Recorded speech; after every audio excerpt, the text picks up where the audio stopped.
Bom dia, meus amigos, aqui Walker, tudo bem? Passando mais uma vez para bater um papo com vocês. Espero que todos estejam bem. Hoje é 10 de julho de 2024. Então, quero discutir um pouco sobre o que está se passando, né? Refletir sobre o que está se passando entre nós, humanidade, entre nós, sociedade brasileira. O que está acontecendo, né? Eu quero me referir sobre a revolução pela qual nós estamos passando.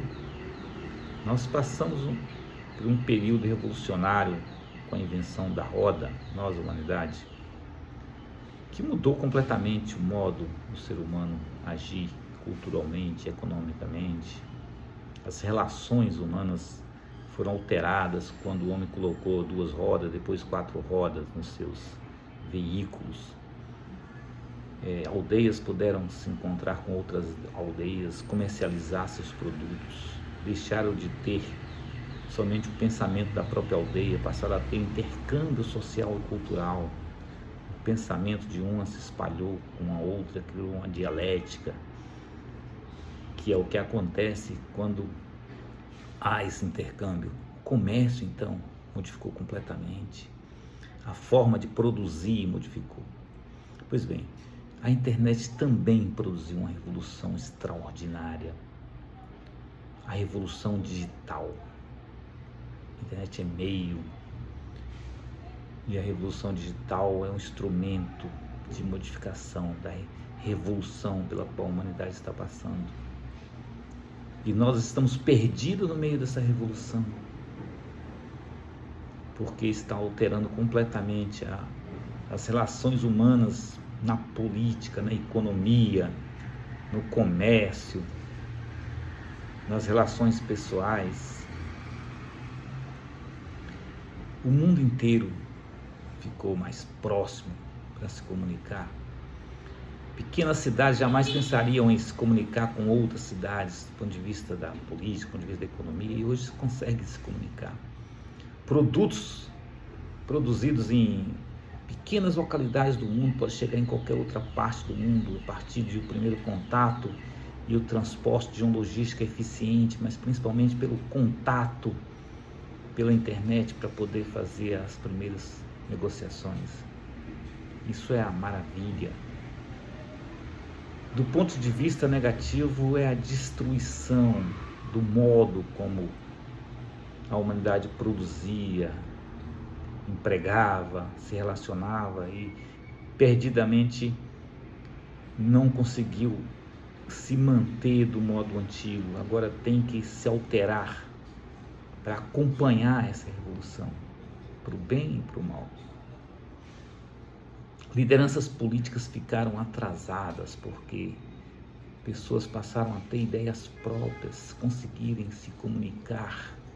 Ideias próprias sempre tiveram, mas nunca conseguiam se comunicar de uma forma horizontal, como se comunicava através dos seus representantes.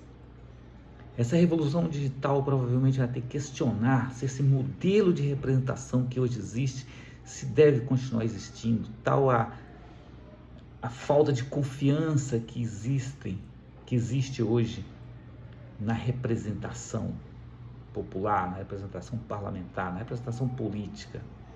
Daqui a pouco vamos começar a questionar se esse modelo que existe, congressual, físico, se ele precisar continuar existindo. Isso pode ser bom e pode ser muito ruim. Leis terão que ser formuladas, pensamentos, obras criadas para poder apresentar a sociedade, para ser eleita e regular a sociedade. Mas as pessoas vão se perguntar, mas nós queremos esse modelo aí que estão no Congresso, no Senado, na Câmara, nos tribunais, serão discutidas essas questões. Sim, já estão, né? Claro que já estão. Modelos comerciais não funcionam mais. O emprego já diminuiu bastante e vai existir muito menos emprego. O capitalismo acumulativo quer cada vez menos emprego formal. Ela vai apresentar trabalho, esses tipos de trabalho que são necessários ainda que tenha as relações digitais e online, a logística é fundamental, porque quem compra precisa receber. Nem todo produto pode ser consumido online, como uma informação de uma aula, de uma palestra, de uma consulta. Há necessidade de alguns produtos serem entregues ainda fisicamente.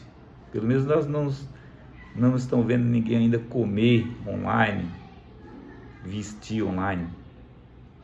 As pessoas ainda precisarão de se transportar para ir em determinados encontros pessoais, realizar determinadas atividades essenciais nas relações humanas ou nas relações humanas, mas do ponto de vista social, comercial, né, cultural.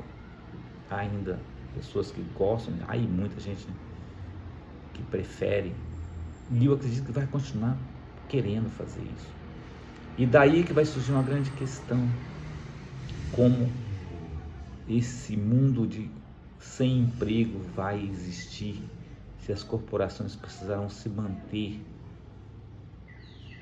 Claro que essas corporações se apropriam da produção do planeta, mas elas precisam empregar pessoas para poder se manter.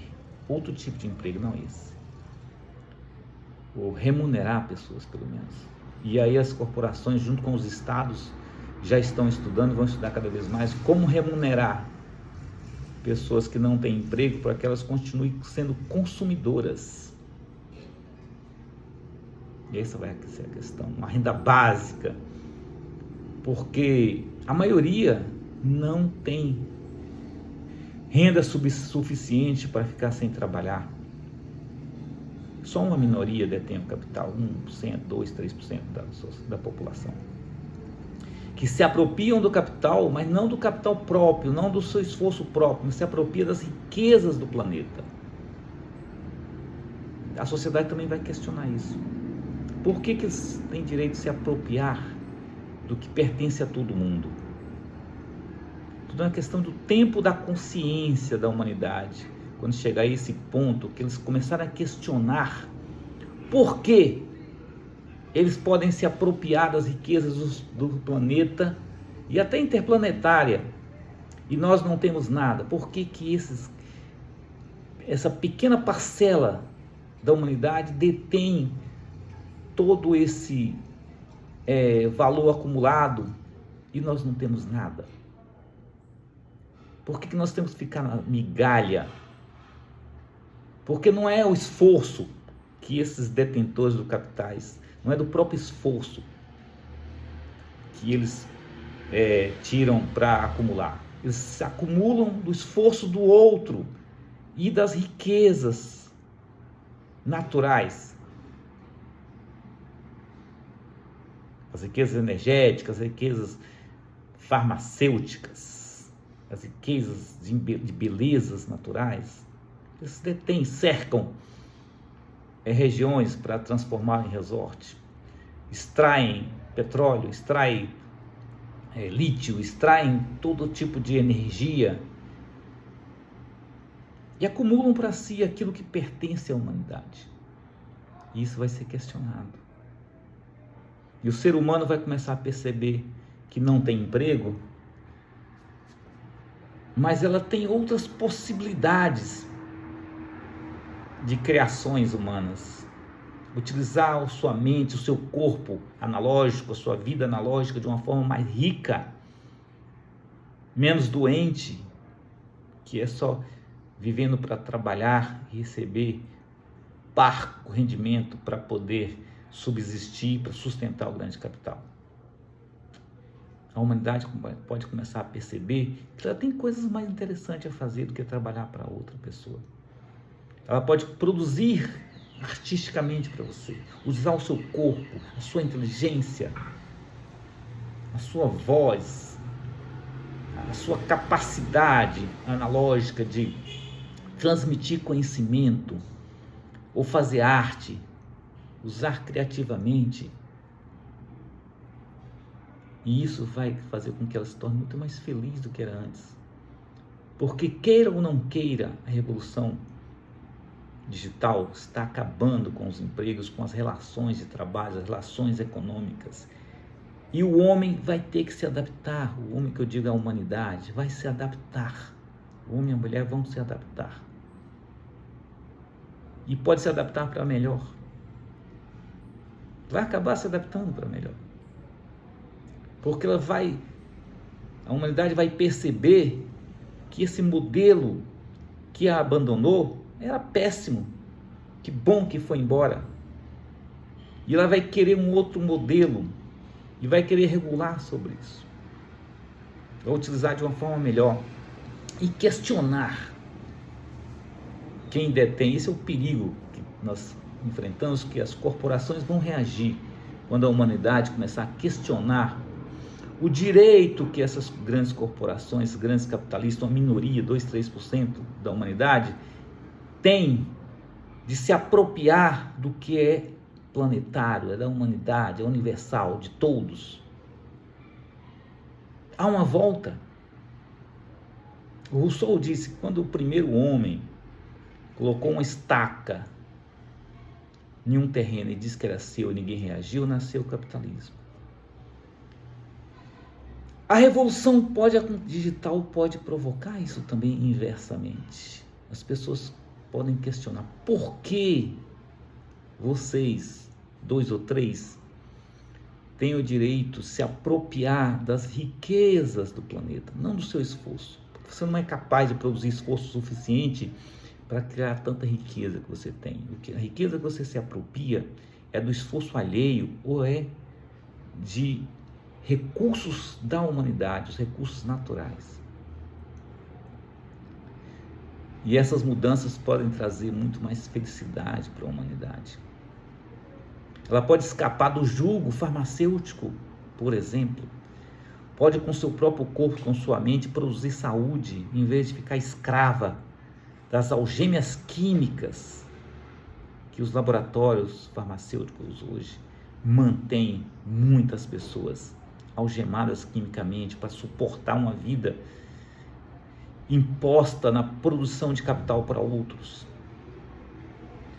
Quando a sociedade, a humanidade perceber que ela é capaz de viver com tristezas e alegrias, que isso pertence a ela, a vida não é só de alegria e de tristeza, que ela é capaz de sobreviver às tristezas, às dores, isso faz parte da vida, e ela vai gerenciar isso, usando o seu corpo, usando elementos naturais, se sentindo menos culpado de existir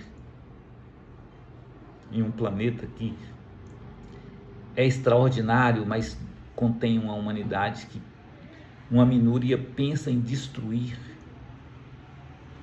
e poucas são capazes de construir num rumo de que seja igual para a maioria, que seja bom para a maioria e não para uma minoria. Porque toda a sociedade, o que eu estou querendo dizer? Toda a sociedade, a humanidade, a maioria hoje é direcionada para produzir, para que fique bom para uma minoria.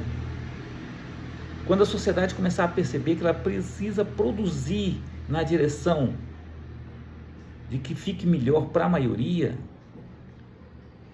nós teremos uma nova revolução, em razão da revolução digital que proporcionou esses encontros, esses pensamentos. Então vamos pensar sobre isso. Nós vivemos uma revolução a partir da internet, uma revolução digital. Estamos desorganizados por isso, porque nós não compreendemos ainda, não conseguimos organizar, e corporações manipulam isso para se organizar, para organizar a sociedade, mas nos seus interesses. Mas quando a humanidade cada vez mais inserida nas relações humanas entre diversos planetas, diversos cidades, mundos, não planetas, até planetas também, mas eu ainda estou aqui na Terra ainda, que possam interagir e construir a partir desse intercâmbio um entendimento que vai ser preciso construir a humanidade, construir um mundo, estabelecer relações que sejam boas para todas, e não para uma minoria. É evidente que as corporações pensam isso. Não existe uma pessoa pensando mal, mas uma percepção natural de quem detém o poder, deter aqueles que não detêm. Eles agem nessa direção de uma forma consciente ou no subconsciente, sem sentar e dizer, eu vou fazer isso, fazer aquilo. É porque eles agem naturalmente assim, porque eles detêm o poder e querem proteger o poder que detêm, mas estão perdendo a capacidade de gerir essa revolução, porque essa revolução é incontrolável. Mas ela pode chegar num ponto de que a humanidade vai perceber que ela pode ser benéfica para a humanidade e organizar o mundo, o planeta, de uma forma melhor para todos e não para uma minoria. É isso, a minha reflexão do dia. Longa, mas eu espero que seja válida para todos nós. Um abraço, boa semana.